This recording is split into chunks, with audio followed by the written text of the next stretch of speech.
Hi எல்லாருக்கும் வணக்கம். நான் உங்க ராஜா பேசுறேன். இன்னைக்கு நம்ம என்ன பார்க்க போறோம் அப்படின்னா ப்ரௌன் ரைஸ் குக் பண்றதுல அதாவது பெஸ்ட் மெத்தட் வந்து எப்படிங்கிறது பார்ப்போம். லாஸ்ட் இதுல வந்து நம்ம அதை பத்தி வந்து டீட்டெயிலா பேசியிருந்தேன். நீங்க அந்த வீடியோ பார்க்கல அப்படின்னா அதோட லிங்க் வந்து டிஸ்கிரிப்ஷன்ல இருக்கும். இந்த பெஸ்ட் மெத்தட் ஏன் நான் இதை வந்து சஜஸ்ட் பண்றேன் அப்படின்னா நம்ம வந்து இதுல வந்து இந்த குக்கரே வந்து வேற. இது வந்து ஸ்லோ டைப் குக்கர் சொல்லுவாங்க. இது வந்து மேஸ்ட்ரோ குக்கருங்கிறது நான் யூஸ் பண்றது. நீங்க வந்து எலக்ட்ரிக் குக்கர் எதுவாக இருந்தாலும் நீங்க யூஸ் பண்ணலாம். இதே தான் யூஸ் பண்ணணும்னு கிடையாது. இப்போ நீங்க நார்மலா ஒரு எலக்ட்ரிக் குக்கர் வேற ஏதாவது ரைஸ் வைக்கிறதுக்கு நீங்க வாங்கி வச்சிருந்தீங்கன்னா நீங்க அதையும் யூஸ் பண்ணலாம். ஸோ இந்த குக்கரோட ஸ்பெஷாலிட்டி என்னன்னா இதோட வந்து பாட்டம்ல வந்து வாட்டர் ஆட் பண்ணி அது பாயில் ஆகி இந்த அரிசி அந்த பாயிலிங்கோட ஸ்டீம்லயே வந்து இந்த அரிசி வந்து குக் ஆகும். ஸோ இப்போ என்ன ஆகும், இது ஸ்லோவா டைம் எடுத்து தான் குக் ஆகும். க்ளோஸ் டு இது 1 to 2 hours வந்து டைம் எடுக்கும் குக் ஆகிறதுக்கு. ஆனா இது பெஸ்டா வந்து நமக்கு வந்து அந்த அரிசியில் இருக்கிற சத்துக்களும் கரெக்டா கவர் ஆகணும்னா இதுலயும் பெஸ்ட் அவுட்கம் எடுக்கணும்னா அதுக்கு ஒரு சில விஷயம் பண்ணணும். நீங்க என்ன பண்ணணும்னா இந்த அரிசியை நைட்டே நீங்க வந்து ஊற வைக்கணும். அதாவது நைட் தூங்க போறதுக்கு முன்னாடியே நீங்க அதை ஊற வச்சுட்டு படுத்து தூங்குனீங்கன்னா அதுல என்ன ஆகும்னா அதுல இருக்கிற ஒரு சில விஷயங்கள் வந்து கெமிக்கல்ஸ் வந்து நம்ம பாடினால டைஜஸ்ட் பண்ண முடியாது இருக்கும். ஒரு பாக்டீரியா வந்து ஒரு சிலர் பாடியில வந்து இருக்காது. ஒலிகோசாக்கரைட்ஸ்ன்னு சொல்லுவாங்க. அந்த பாக்டீரியா இருந்ததுன்னா டைஜஷன் கம்ஃபர்டபுளா இருக்கும். அந்த பாக்டீரியா இல்லைன்னா டைஜஷன் கரெக்டா இருக்காது.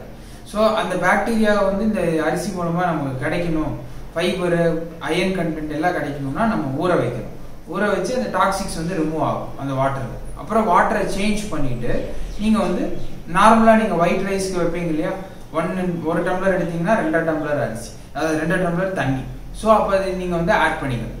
ஆட் பண்ணி நீங்க வந்து அந்த பாட்டம் பேஸ்ல தண்ணி கொதிச்சுட்டு இருக்கும். இந்த இதை வந்து நீங்க வச்சுட்டு நீங்க சுவிட்ச் ஆன் பண்ணி விட்டுட்டு நீங்க போய்க்கலாம். அது ஸ்லோவா குக்காயி முடிஞ்சிட்டு அந்த ஸ்டீம்லயே வந்து அது குக்காயி அது நல்லா சாஃப்டா நல்லா ஃப்ளஃபியா வந்து அரிசி வந்து வந்துடும். அதுல இருக்கிற கண்டென்ட் நியூட்ரிஷன் கண்டென்ட் அப்படியே இருக்கும். சாப்பிடவும் ரொம்ப கம்ஃபர்டபுளா இருக்கும். நீங்க அந்த மெத்தட் 2 அந்த குவிக் மெத்தட் இருக்கு பாத்தீங்களா, அதுல வந்து அரிசி வேகும் போது கொஞ்சம் வரன்னு இருக்கும், கொஞ்சம் சாப்பிட சூயியா இருக்கும், நிறைய சாப்பிடவும் முடியாது, பிளஸ் அதுல கண்டென்ட்டும் கம்மியா இருக்கும். இதுல வந்து அந்த மாதிரி இருக்காது, நல்லா ஃப்ளஃபியா வரும், கம்ஃபர்டபுளா இருக்கும். நீங்க உங்களுக்கு பிடிச்ச என்ன குழம்பு கூட வேணாலும் நீங்க வச்சு சாப்பிடலாம், நான் வெஜிடேரியன் கூடவும் நீங்க வச்சு சாப்பிடலாம். ஸோ இதுதான் வந்து பெஸ்ட் மெத்தட். இதுல தான் நியூட்ரிஷன் வந்து ப்ரிசர்வ் ஆகும்.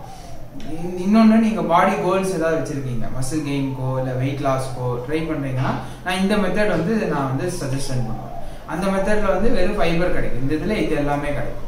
ஸோ இந்த வீடியோ உங்களுக்கு வந்து இன்ஃபர்மேட்டிவா இருந்ததுன்னா நீங்க உங்களோட ஃப்ரெண்ட்ஸ் ரிலேட்டிவ்ஸ் கூட ஷேர் பண்ணுங்க.